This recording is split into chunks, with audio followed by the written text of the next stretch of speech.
할렐루야. 2월 12일 아침 기도회 시작하도록 하겠습니다. 다 함께 사도신경으로 신앙 고백하시겠습니다.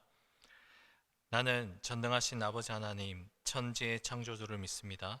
나는 그의 유일하신 아들, 우리 주 예수 그리스도를 믿습니다. 그는 성령으로 잉태되어 동정녀 마리아에게서 나시고 본디오 빌라도에게 고난을 받아 십자가에 못 박혀 죽으시고 장사된 지 사흘 만에 죽은 자 가운데서 다시 살아나셨으며 하늘에 오르시어 전능하신 아버지 하나님 우편에 앉아 계시다가 거기로부터 살아있는 자와 죽은 자를 심판하러 오십니다. 나는 성령을 믿으며 거룩한 공교회와 성도의 교제와 죄를 용서받는 것과 몸의 부활과 영생을 믿습니다. 아멘. 찬송가 299장입니다. 통일 찬송가는 418장입니다. 찬송가 299장 하나님 사랑은, 통일 찬송가는 418장입니다. 하나님 사랑은 온전한 참사랑 내 맘에 부어주시사 충만케 하소서. 내 주님 참사랑 햇빛과 같으니 그 사랑 내게 비추사 뜨겁게 하소서.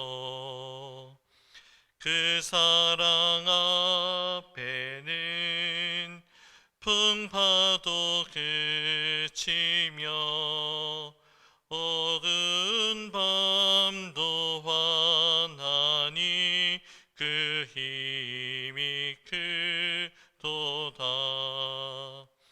하나님 사랑은 온전한 참사랑 내 맘과 영에 채우사 새 힘을 주소서. 아멘. 오늘 우리에게 주신 하나님 말씀은 마가복음 2장 1절에서 12절의 말씀입니다. 신약성경 마가복음 2장 1절에서 12절의 말씀입니다. 말씀 제가 한 절, 여러분들이 한 절, 한 절씩 나누어서 교독하시고 마지막 절은 함께 읽도록 하겠습니다. 수일 후에 예수께서 다시 가브나움에 들어가시니 집에 계시다는 소문이 들린지라 많은 사람이 모여서 문 앞까지도 들었을 자리가 없게 되었는데 예수께서 그들에게 도를 말씀하시더니 사람들이 한 중풍병자를 네 사람에게 메워 가지고 예수께로 올세 무리들 때문에 예수께 데려갈 수 없으므로 그 계신 곳에 지붕을 뜯어 구멍을 내고 중풍병자가 누운 상을 달아내리니 예수께서 그들의 믿음을 보시고 중풍병자에게 이르시되 작은 자야 내 제사함을 받았느니라 하시니 어떤 서기관들이 거기 앉아서 마음에 생각하기를 이 사람이 어찌 이렇게 말하는가 신성 모독이로다. 오직 하나님 한 분 외에는 누가 능히 죄를 사하겠느냐. 그들이 속으로 이렇게 생각하는 줄을 예수께서 곧 중심에 하시고 이르시되 어찌하여 이것을 마음에 생각하느냐. 중풍병자에게 내 제사함을 받았느니라 하는 말과 일어나 내 상을 가지고 걸어가라 하는 말 중에서 어느 것이 쉽겠느냐.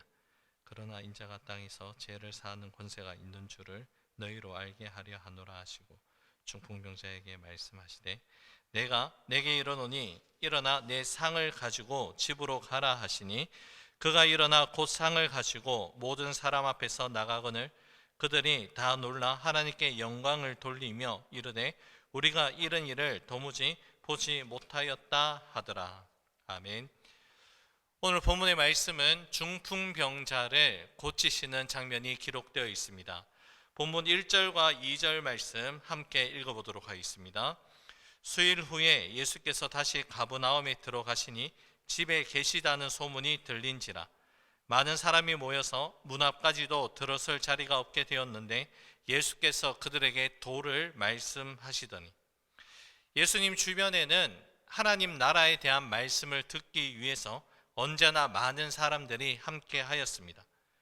그런데 여러분, 우리가 눈여겨 보아야 할 한 가지 사실은 예수님께서는 사람을 모으려고 하시지 아니하셨습니다. 언제나 만나는 사람 한 사람을 하나님의 사람으로 세우시기 위해서 전심전력하셨을 뿐입니다. 한 사람을 소중하게 여기시면서 하나님 나라 복음의 소식을 전하니 자연스럽게 예수님 주변에 많은 사람들이 모이게 되었습니다.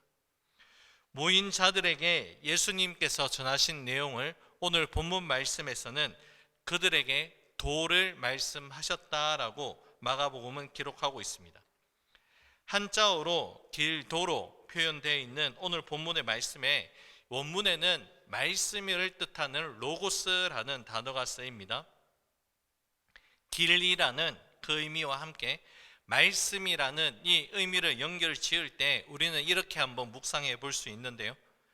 예수님께서 우리에게 말씀하신 도는 바로 우리가 하나님 아버지께로 나아갈 수 있는 그 길과 우리가 그 믿음 안에서 살아가야 하는 인생길에 대해서 말씀하고 있습니다. 그 길을 우리에게 말씀하신 예수님께서 먼저 그 길을 걸어가셨고 우리에게 또한 그 길을 함께 걸어가자라고 말씀하십니다. 예수님께서 하신 말씀 가운데 예수님 나로 말미암지 않고는 아버지께로 올 자가 없다는 그 말씀을 우리가 기억을 한다면 우리가 하나님께 나아갈 수 있는 유일한 길은 바로 예수님과 함께 걸어가는 믿음의 동행뿐입니다. 예수님께서 걸어가신 십자가의 길, 고난의 길을 우리가 외면치 않고 때로는 힘들고 때로는 어렵다 할지라도 우리 주님께서 그 길 가운데 여전히 우리와 함께 하신다는 믿음으로 걸어가게 될 때에 우리도 하나님 아버지 앞으로 달려나갈 수 있습니다. 예수님께서 많은 사람들에게 말씀을 전하고 계실 때 중풍병자를 메운 4사람이 주님께로 나옵니다. 중풍병자는 본인의 분명한 한계를 가지고 있는 사람입니다. 본인 스스로 마음대로 자유롭게 움직이지 못하는 개인의 한계를 가지고 있습니다. 분명 예수님께로 나아가면 자신의 모든 한계와 연약함, 고침을 받을 수 있을 것이라는 믿음도 있었지만 자신의 몸이 안 따라주니 참으로 고통의 시간 가운데 하루하루를 지내고 있었습니다. 절망적인 상황 속에 있는 자신을 향한 도움의 손길을 만나게 됩니다. 바로 자신을 예수님께로 인도하고자 하는 헌신된 4명의 사람을 만나게 됩니다. 그런데 한 줄기 희망의 빛을 발견하였지만 또 다른 장벽에 부딪히게 됩니다. 바로 예수님 주변에 있는 많은 사람들로 인하여서 예수님께 나아가지 못하는 커다란 장벽을 만나게 됩니다. 만약에 이들이 여기에서 포기했다면 4명의 사람이 도움을 주었지만 안타깝게 문제는 해결하지 못했다는 이야기로 끝이 났을 것입니다. 하지만 이들의 행동을 한번 보시기 바랍니다. 이들은 중풍병자를 데리고 지붕 위로 올라가고 지붕을 뜯어서 구멍을 내는 믿음의 의지를 나타냅니다. 중풍병자는 자신 스스로 예수님께 나아가지 못하는 한계가 분명히 있었죠. 그리고 동력자의 도움을 받았지만 환경적인 어려움에 부딪히게 됩니다.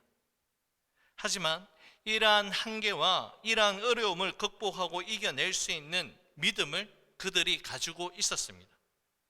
상황과 환경에 부딪혔을 때 낙심하고 포기하는 것이 아니라 정면으로 돌파하는 믿음이 있었다는 것입니다.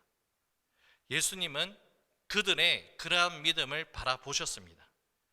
그들이 둘러싸고 있는 한계와 어려움을 보신 것이 아니라 그들이 가지고 있는 그 믿음을 바라보시고 계셨습니다. 오늘 말씀을 준비하면서 이 지붕이라는 이 단어, 이 지붕이 가지는 상징적인 의미를 한번 생각해 봤습니다. 지금 본문에서 만날 수 있는 이 지붕은 예수님께 나아가는데 가로막는 장애물입니다. 우리가 주님께 나아가고자 할 때에 원수 마귀는 여러 가지 장애물을 놓고 주님께 나아가는 것을 가로막을 때가 있습니다. 때로는 사람을 통해서, 때로는 환경을 통해서, 여러 가지 문제들을 통해서 우리의 마음을 흐트러 놓고 포기하고 좌절하게 만들어 버리는 그런 상황들을 만들어 놓을 때가 있습니다. 또 한 가지 문제는 무엇입니까? 또 우리 스스로가 주님 앞으로 나아가는데 가림막과도 같은 그 지붕을 우리 스스로 만들어 놓을 때가 있다는 것이죠. 내 스스로 한계 설정을 해놓고 여기까지만 되고 그 이상은 안 된다라는 내 스스로 한계 설정을 해놓는 가림막이 우리 가운데 놓여질 때가 있습니다. 사랑하는 여러분, 우리 스스로가 하나님께 나아가는 잘못된 가림막을 치고 있다면 믿음으로 다 뜯어낼 수 있는 저와 여러분들 될 수 있기를 바라겠습니다. 지붕과도 같이 하나님께 나아가는 것이 가로막고 있는 것들이 있다면 예수 그리스도의 이름을 의지해서 구멍을 내고 다 뜯어낼 수 있는 저와 여러분들 될 수 있기를 간절히 바라겠습니다. 지붕을 뜯어내고 구멍을 내는 것은 저와 여러분들이 해야 되는 몫이라 할 수 있습니다. 그리고 중요한 것은 또한 무엇입니까? 지금 있는 모습을 가지고 주님께 나아가는 그 믿음입니다. 오늘 본문에서 중풍병자가 그리고 4명의 동역자가 그렇게 주님께 나아갔습니다. 많은 사람들이 예수님 주변에서 다 물러나는 그 시간을 기다리지 않고 그냥 있는 그대로 주님께 나아갔습니다. 많은 사람들이 예수님 주변을 커다란 장벽처럼 이루고 있었지만 그 장벽 앞에서 좌절하고 돌아서는 것이 아니라 주님께 나아갔다는 것이죠. 사람 장벽을 뛰어넘고 더 커다란 장벽처럼 가로막고 있는 지붕이 있어서 주님께 나아갈 수 없다고 여겼겠지만 그 지붕을 뚫어서라도 그 사람 사이를 지나가서라도 주님께 나아갔습니다. 그렇게 주님께 나아갈 때에 우리 주님께서 보여주신 말씀이 5절 말씀 가운데 기록되어 있는데요, 이렇게 말씀하십니다.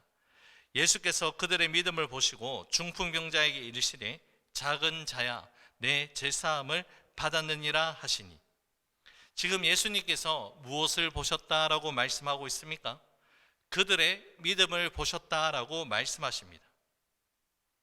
본문에서 보셨다라는 이 단어는 바로 그들의 중심을 바라보셨다라는 그런 의미를 담고 있습니다.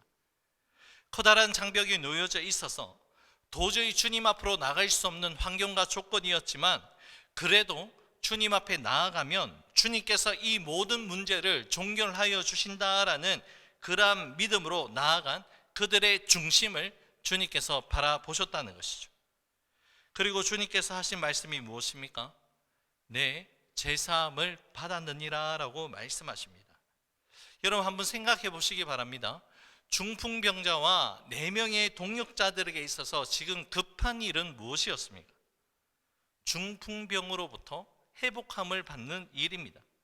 그런데 여러분, 예수님은 지금 급한 일을 먼저 말씀하지 아니하고 중요한 일에 대해서 먼저 말씀하십니다. 그 일을 먼저 해결해 주신다는 것이죠. 그것이 무엇입니까? 바로 제사함을 받는 일입니다. 육신의 질병을 고침받는 것도 중요합니다. 내가 가진 문제 해결받는 것도 참으로 중요합니다. 그런데 우리 주님에게 있어서 가장 중요한 일은 바로 제사함을 받는 일이었습니다. 사람에게 가장 중요한 것은 제사함을 받고 그 영혼이 죄에서 자유하게 되는 일이라는 것이죠. 왜 그럴까요? 육체의 질병을 고침을 받는 것은 잠시간의 유익을 줄 뿐이지만 영혼의 문제를 해결해 주는 것은 영원한 유익을 주기 때문이죠. 또한 하나님과 인간 사이에 죄의 문제를 해결하지 아니하면 아무리 육체의 질병을 고친다 하더라도 마침내 멸망을 피하지 못하기 때문입니다. 예전에 어느 한 새가족 초청 집회에서 있었던 일입니다. 날 때부터 다리에 장애를 가지고 있어서 온전하게 걷지 못하는 한 자매가 새가족으로 초청받아 왔습니다. 그때 강성 목사님께서 말씀을 전하시다가 이 자매에게 치유의 은혜가 더딥혀져서 다리에 힘을 얻어서 곧잘 걷게 되는 은혜가 나타났습니다. 주변에 있는 분뿐만이 아니라 그 자매의 마음속에, 그리고 반응들이 하나님께서 날 고쳐주셨다 하면서 기뻐 날뛰는 모습이 있었습니다. 그런데 그때 강사 목사님이 어떤 말씀을 하셨느냐? 자매님, 자리에 앉으십시오. 지금 자매님 육신의 질병을 고침받는 게 중요한 것이 아닙니다. 지금 믿음이 없는데 이 치유의 사건을 통하여 예수 그리스도를 나의 구주라 고백할 수 있는 놀라운 믿음의 진보의 역사가 반드시 나타나야 합니다. 끝까지 말씀을 들으시고 예수님을 영접할 수 있는 그런 시간을 가지시기 바랍니다 라는 그런 말씀을 전했다고 합니다. 동일한 이야기입니다. 제사함을 받는 그 권세를 주신다는 것은 단순히 육신의 질병을 해결하는 것을 넘어서는 하나님의 놀라운 은혜가 그 가운데 반드시 나타나야 한다는 것입니다. 제사함을 받고 하나님의 자녀가 되는 것, 하나님 나라 생명책에 그 이름이 기록되는 것이 무엇보다도 더 중요하다는 사실이죠. 예수님은 제 문제를 해결해 주시고 난 뒤 11절의 말씀처럼 중풍병자를 일으켜 세워주시는 그 은혜를 베풀어 주셨습니다. 바로 우선순위입니다. 우리는 급한 일을 우선적으로 해결하고 싶지만 우리 주님은 늘 언제나 중요한 일부터 먼저 해결해 주시기를 바라시는 분이십니다. 자, 이 모든 일들을 통하여서 내려진 결론이 바로 본문 12절의 말씀인데요. 12절의 말씀 함께 읽습니다. 그가 일어나 곧 상을 가지고 모든 사람 앞에서 나가거늘 그들이 다 놀라 하나님께 영광을 돌리며 이르되 우리가 이런 일을 도무지 보지 못하였다 하더라. 중풍병자의 변화된 모습을 통해서 내려진 결론이 무엇입니까? 하나님의 영광입니다. 오늘 본문의 사건은 하나님의 영광을 선포하는 일로 해피엔딩 됩니다. 바로 이 모든 일들을 통하여 사람의 영광이 아니라 바로 하나님께 영광 올려드리시는 아름다운 이야기로 마무리가 된다는 것이죠. 이제 오늘의 말씀을 맺고자 합니다. 사랑하는 여러분, 주님은 오늘도 우리의 믿음을 바라보고 계십니다. 그렇다면 우리는 지금 어떠한 우리의 믿음을 주님께 보여드리고 있는지 우리 자신의 모습을 되돌아볼 수 있기를 바라겠습니다. 우리들도 오늘 중풍병자와 4명의 동역자들처럼 있는 모습 그대로 주님께 나아가시되 주님만이 모든 것을 해결하여 주실 수 있습니다 라는 이러한 간절한 믿음으로 우리 앞에 놓여져 있는 커다란 장벽을 뛰어넘을 수 있는 믿음의 사람의 삶을 살아갈 수 있기를 주님의 이름으로 축원합니다. 기도하겠습니다. 고맙고 감사하신 사랑의 주님, 주님 앞으로 나아가는데 반드시 있어야 할 그 믿음이 우리 가운데 더욱더 충만하게 갖춰질 수 있도록 역사하여 주시옵소서. 때로는 많은 사람들이 둘러싸여져 있고 또한 지붕과도 같은 여러 가지 가림막들이 있어서 주님께 나아가지 못하는 여러 가지 어려움들이 있을 때가 있습니다. 사랑의 주님, 그러할 때 우리의 믿음을 나타낼 수 있는 확실한 증거가 나타날 수 있도록 은혜를 다하여 주시옵소서. 문제와 환경이 문제되는 것이 아니라 우리의 믿음이 중요하다는 것을 말씀을 통해서 우리에게 알게 하여 주셨사오니 이러한 믿음이 더욱더 우리 삶 가운데 가득하여서 믿음을 보이고 믿음으로 말미암아 주님께 나아가 주님께 영광 올려드릴 수 있는 귀하고 복된 삶이 될 수 있도록 역사하여 주시옵소서. 모든 것 주님께 감사드리오며 예수님 이름으로 기도 올려드립니다. 아멘. 하늘에 계신 우리 아버지, 아버지의 이름을 거룩하게 하시며 아버지의 나라가 오게 하시며 아버지의 뜻이 하늘에서와 같이 땅에서도 이루어지게 하소서. 오늘 우리에게 일용할 양식을 주시고 우리가 우리에게 잘못한 사람을 용서하여 준 것 같이 우리 죄를 용서하여 주시고 우리를 시험에 빠지지 않게 하시고 악에서 구하소서. 나라와 권능과 영광이 영원히 아버지의 것입니다. 아멘. 개인적으로 기도하시기 바랍니다.